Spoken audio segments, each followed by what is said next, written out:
A pseudo-armored jeep was forcing its way through the greenery of the forest park, dispelling the night darkness. Clumps of earth flew up into the air in the light of the headlights and the moon. The driver and 3 men in the back were tense. The 2 men behind were in dark camouflage, wearing masks and clutching American-made M4A1 rifles. They fixed their watchful gazes on the youth with white hair in a priest's robe.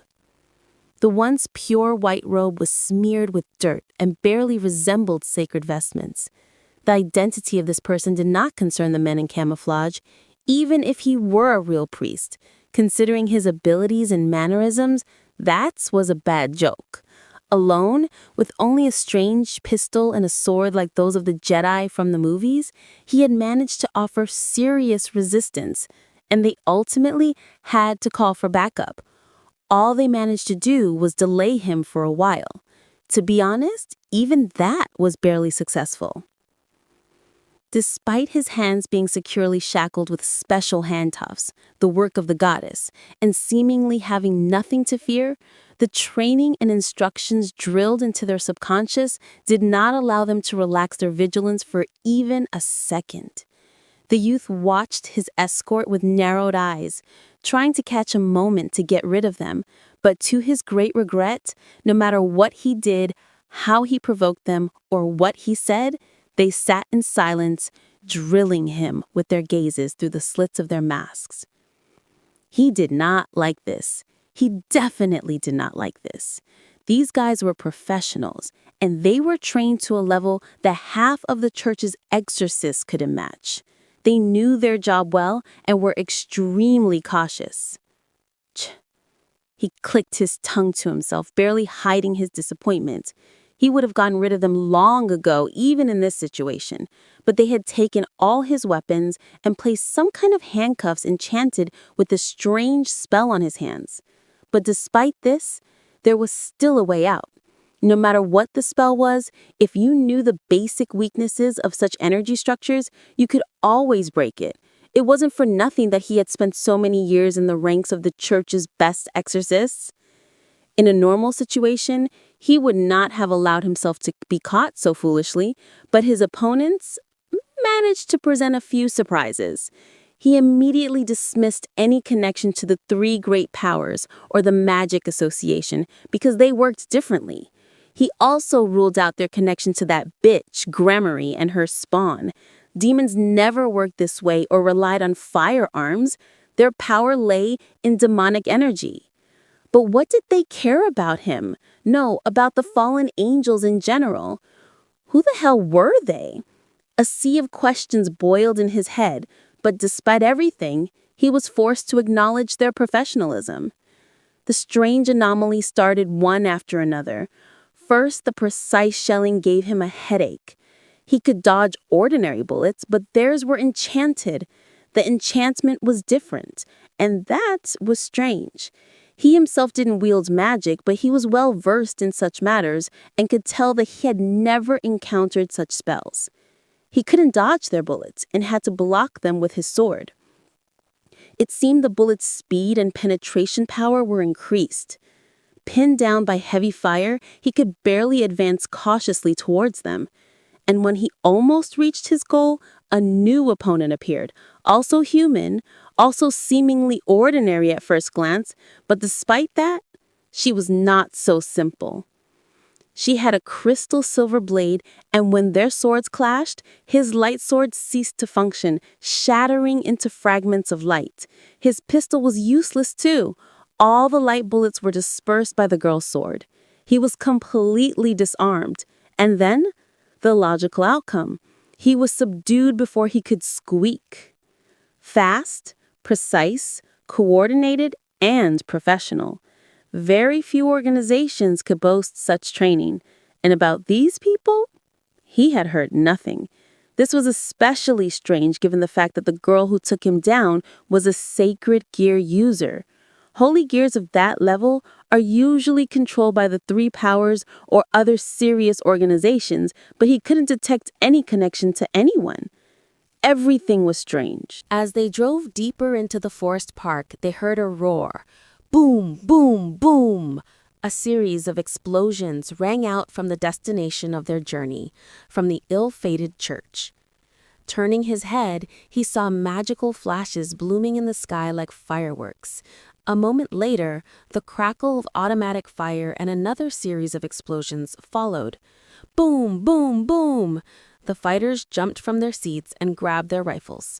One took a radio from his pocket, and a male voice sounded through the static. Pff, pff, pff. 0, respond. This is 1, over. The man raised the radio to his face and replied, 0 online, 1, report status.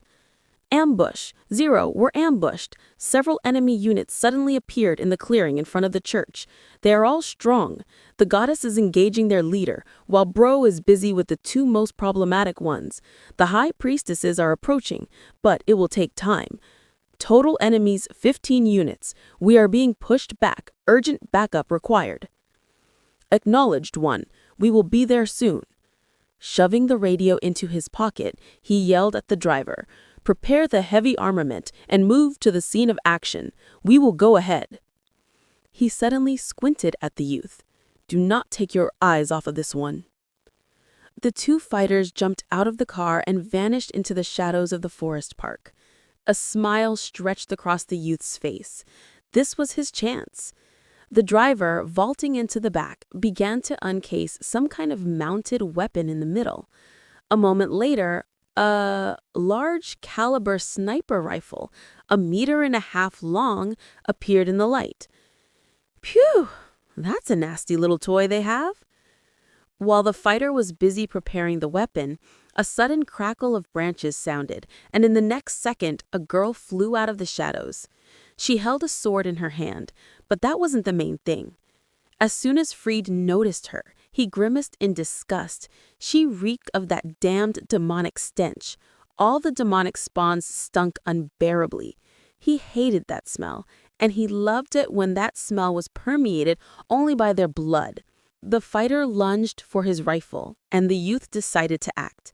Instantly shattering the structure of the spell on the handcuffs, he materialized behind the fighter and knocked him unconscious. Fried had no time to admire the result of his actions. The girl with the ready sword was already rushing towards him. Damn, where did they put my weapon? Never mind. This knife will do.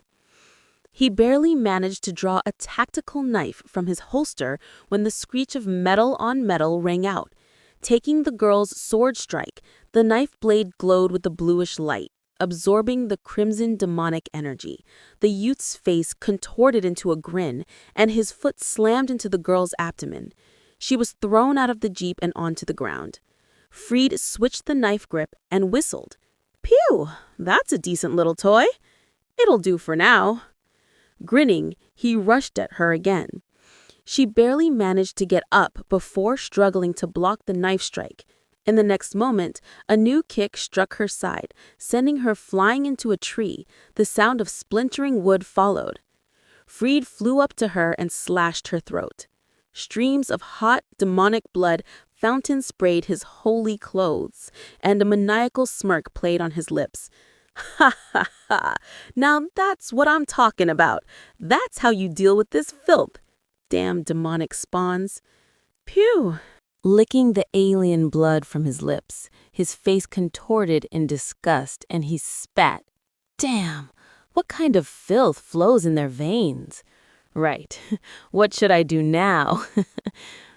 Tucking the knife into the waistband of his robe, he headed for the car. His gaze was fixed on the heavy rifle. It was fully prepared. The fun could start right now. But static from the radio, coming from the pocket of the unconscious fighter, interrupted his sweet thoughts. Pff, pff. 7th, where the hell are you? Provide support to the goddess. Target at 10 o'clock, altitude 200. The goddess? What are they talking about? A series of explosions sounded from above. Raising his head, he noticed a small figure in the air fighting a vaguely familiar silhouette of a demonic spawn. His brows furrowed. Her opponent was strong, maybe the offspring of an influential house. Fried jumped into the back and peered at the demonic creature through the rifle scope.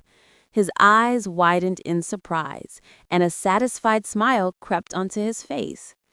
Diodora, you motherfucker. You offspring of a damn spawn. I see you're getting screwed. This was an unexpected but pleasant discovery. The figures circled in the air, raining spells upon each other. The small figure was using enchanted rounds and grenades. Diodora responded with bullets of demonic energy, blocking all her volleys with the magic shield of the same energy. From the side, it looked like they were at a stalemate. Pff, pff. Seventh, God damn it, are you deaf? I said provide support to the goddess, or you're gonna be screwed later. The voice came over the radio again. The smirk on Freed's face stretched even wider. This was such an opportunity. He could never stand that bastard. Sometimes he had to deal with him on business, but he would happily slit his throat. The youth pulled the radio out of the pocket of the fighter and answered. Seventh, acknowledged. Tucking it into his waistband, he took the weapon, aiming the scope at the target. The moment the demonic creature stopped moving, he pulled the trigger. Bang! The recoil hit his shoulder, but such loads were trivial. Boom! A powerful explosion followed the bullet's impact. Holy hell, these are enchanted too. Let's have some fun, goddammit. Bang, bang, bang. Boom, boom, boom. Ha ha ha ha. Take that, bastard. Take that, scum. I've always wanted to do this, you jerk. Freed, as if in a drunken frenzy, continued to fire the rifle. The advantage immediately shifted to the small figure, and cracks appeared in Diodora's shields. Ha ha ha. Take that, spawn. But suddenly, there was a dry click. Out already? He frowned in displeasure, examining the beautiful weapon he couldn't remain indifferent to. Boom, boom. 2 explosions sounded next to him, showering him with clods of dirt. 2 demonic energy shells hit next to the car, missing by only a couple of meters. Shit, gotta get out. He jumped behind the wheel and slammed the gas. The car flew down the path, bouncing over bumps with the echoes of explosions behind him. Trees behind which he had been hiding were reduced to splinters by the demonic energy shells. Freed floored the gas, driving wildly. Soon he burst into the open clearing in front of the church, or rather, its remains. It was already half collapsed, and a terrible rumbling came from inside. Warped pieces of concrete and stone reached even here. Freed slammed the brakes and scanned the area. The ground was littered with scorched potholes and small ravines. Pieces of trees and remnants of concrete walls were everywhere. A terrifying roar filled the air, explosions, machine gun fire, and the crackle of spells. The area was filled with a symphony of combat, as if this place was not in peaceful Japan, but in some hot zone of a third world country. The fire had spread to half the forest park. Plumes of smoke rose into the sky, barely obscuring the moonlight. Some frost-covered areas gleamed in its light. A few demonic bodies lay on the ground, mangled by explosions, and the smell of burning ash and demonic filth filled his nostrils. Freed greedily inhaled the air, and his eyes glowed with an inner light, and a satisfied smile crept onto his lips. Listening to the symphony of screaming demonic spawns in the distance, looking at the remains of their bodies, at the blood covering the ground, he entered a state of ecstasy. A whirlwind of feelings rose from his soul, and in that moment he felt that he was in heaven. The mad laughter of the Holy Father echoed, drowning out the roar of explosions and gunshots. A wall of the temple, still miraculously intact, exploded and a wounded female figure flew out. A smile stretched across his lips. Judging by her shields, which were completely covered in cracks, she was a rook. She struggled to get up. Boom! Another explosion followed, and another female figure flew out of the sea of burning forest park, landing next to the first. This one looked like a pawn promoted to a queen. Her face was covered in burns, and through wounds were visible on her arms. Seeing the prey that had come to him on its own, he rushed to search the car for anything lethal. A long box behind the seat caught his eye. He rushed to it and flipped the lid open. Wow, yeah, baby. Inside lay an RPG launcher. He pulled it into the light, admiring the toy. His eye caught another box next to the first. It contained the rockets. Unable to restrain his ecstasy, he began to load it. All exorcists in the church were trained to handle firearms and any other weapon, so figuring out the RPG was no problem for Freed. Loading it, he aimed the sight at his target and pulled the trigger.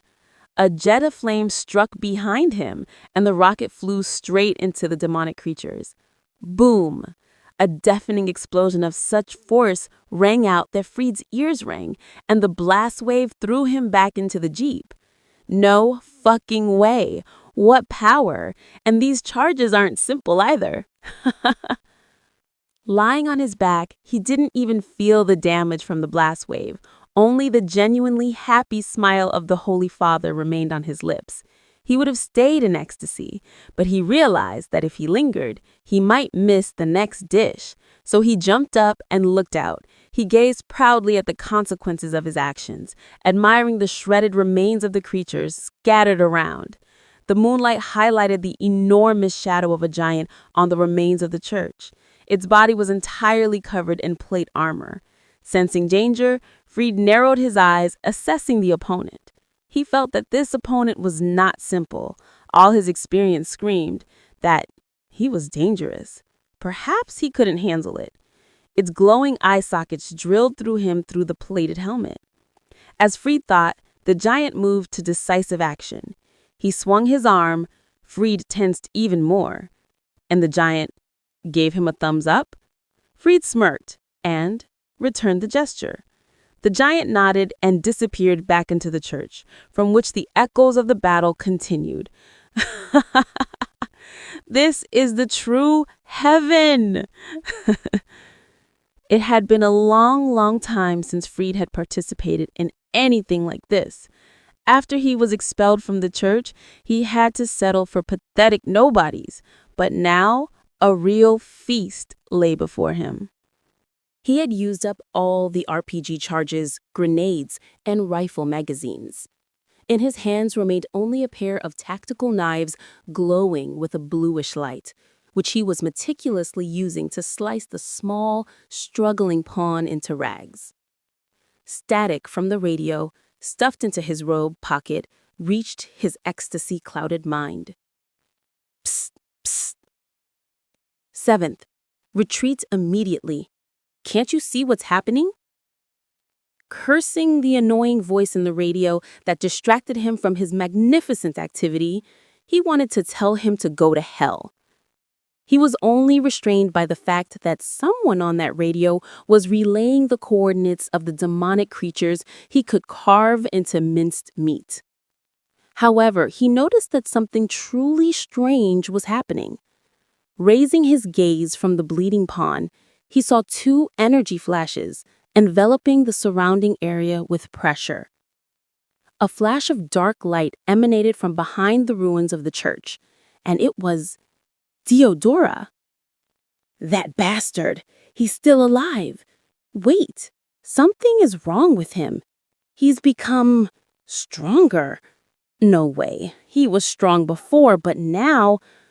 Freed was very surprised. The power exceeded the strength of the high-class devils of his generation, and by a lot. Even the Holy Father felt a chill from the pressure of the demonic energy rolling off him. Then another flash sounded. A blinding flash. A flash of golden light. It can't be. He translated his gaze to the sky in disbelief.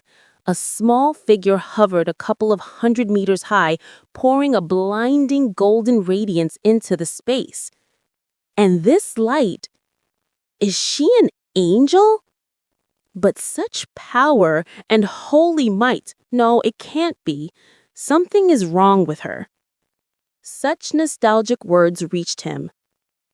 Eternal God, delivering the human race from the bondage of the devil, free your servant. With every word she spoke, the light grew stronger. From all actions of unclean spirits, command the evil and unclean spirits and demons to depart from the soul and body of your servant. Are you deaf, seventh? A bombardment alert has been issued for the area. Get out of there immediately before the goddess takes you out too.